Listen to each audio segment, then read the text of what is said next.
ආයුබෝවන් සියලුම දෙනාට මේ උත්තර දෙන්න යන්නේ ගොඩාක්ම දරුවෝ අහපු දුරකථන ඇමතුම් දීලා මැසේජ් දාලා ගොඩාක් කට්ටිය අහපු ප්‍රශ්නකට උත්තරයක් තමයි මේ දෙන්න යන්නේ.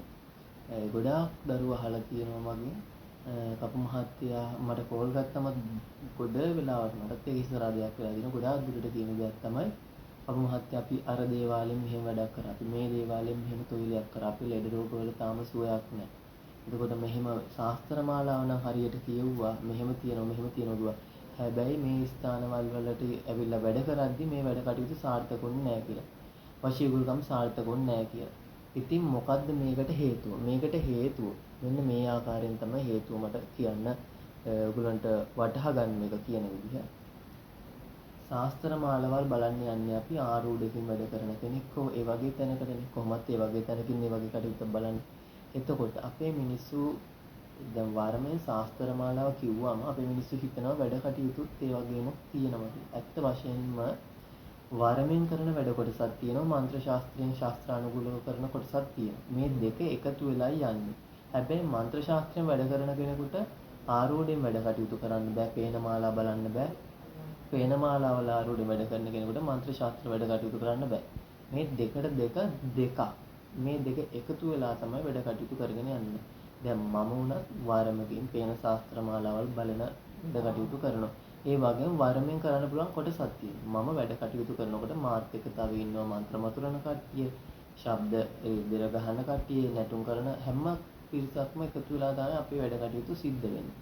එතකොට අපේ වෙනම ශාන්ති කර්මයක් කරගද්දි මන්ත්‍ර ශාස්ත්‍රානුකූල වැඩ කටයුතු කරන අය වෙනමින්. මොකද එහෙම නොවුනොත් ඒ වැඩේ බොරුවක් වෙනවා. ඉතින් අනිවාර්යයෙන්ම ඕනියමක් කරන්නේ මන්ත්‍ර ශාස්ත්‍රයේ. දිස්ත්‍රියකට ආරූඪ වෙන කෙනෙකුට බෑ ඒ දේ කරන්න. ඉතින් එතකොට මන්ත්‍ර ශාස්ත්‍රයෙන් කරපු කොඩි විනේ මන්ත්‍ර ශාස්ත්‍රයෙන්ම තමයි කැපෙන්නේ.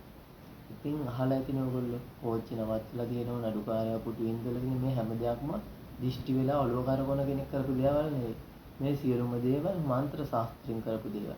ඉතින් මේක ගොඩාක්ම මම මේක කිව්වට ගොඩාක්ම වරන් දරුවෝ දේවස්ථාන කරන දරුවෝ මේක පිළිගන්න අකමැති පිළිගන්නේ නැති. හැබැයි දරුවනේ ඇත්ත නම් වෙන්නේ ඔබ නිකන් හිතලා බලන්න.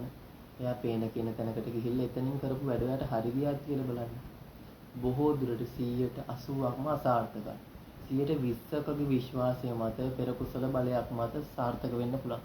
ඒ බොහෝ දුරට මට උදේ හවස මට එන දුරකථන ඇමතුම් ගැන මම කියන්නේ.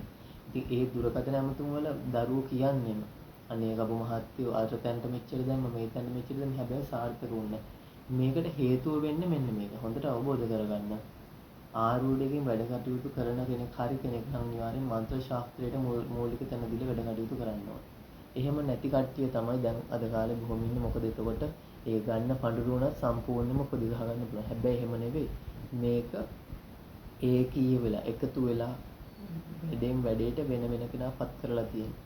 ඉතින් එහෙම නිවැරදි ආකාරයෙන් ශාන්ති කර්මයක් කරගත්තොත් ඔබගේ ලෙඩක් තියනවද, හෝනියමක් තියනවද, පරම්පරාගත විනයක්ද, සාපයක්ද සියලුම දේවල් කැපිලා දුරුම්භූත වෙලා යයි. ඒක නිසා මුලින්ම හදවතින් නෙවෙයි මොලෙන් කල්පනා කරන්න යන තැන කොහොමද, මෙතන හරි තැනක්ද, වැරදි තැනක්ද, එතකොට මෙතනින් වැඩ කටයුතු කරගන්න පුළුවන්ද? හොඳට ඔබගේ අතෙත් එක් ආකාරයකින් වැරද්දක් තියෙනවා. මොකද ඔබ සොයා බලලා වැඩ කටයුතු බාර දෙන්න ඕන. ඔබට සමහර විට අවබෝධයක් නැතුව ඇති. ඉතින් ඒක නිසා මෙම වීඩියෝ මාලාවල් හරි බලලා තේරුම් ගන්න වැඩ කටයුත්තක්. මොකද තමන්ලා හම්බ කරගන්නේ නිකන් ඉඳලා තමන්ලට සල්ලි එනව නෙවෙයි. තමන්ලා මහන්සි වෙලා මුදල් හම්බ කරගන්න. ඉතින් ඒකට අනුව සාධාරණයක් තමන්ලා තමන්ටම ඉෂ්ට කරගන්න. ඉතින් ඔබ සැමට දශමක හරි දෙයක් අවබෝධ වුණා කියලා මම විශ්වාස කරනවා. එහෙනම් තේරුම් ගිහපු නැති දැනක් තියෙනවා නම් අනිවාර්යෙන් මැසේජ් එකක් හරි කමෙන්ට් එකක් හරි දාලා දුරකථන ඇමතුමක් හරි දීලා දේවාලින් දැනගන්න පුළුවන්. මම හෝ වෙන කවුරු හරි ආන්සර් කරලා ඔබට පිළිතුරු ලබා දෙන්න. එහෙනම් මේ වීඩියෝ සමගික තියෙන සියලුම දුවා දරුවන්ට තුනුරුවනේ ආශිර්වාදයක් විශ්ව රකින්න විශ්ව මාතා මහ භද්‍රකාලි මෙහෙණින් පිළිතුරු ලැබේවා කියලා ප්‍රාර්ථනා කරනවා.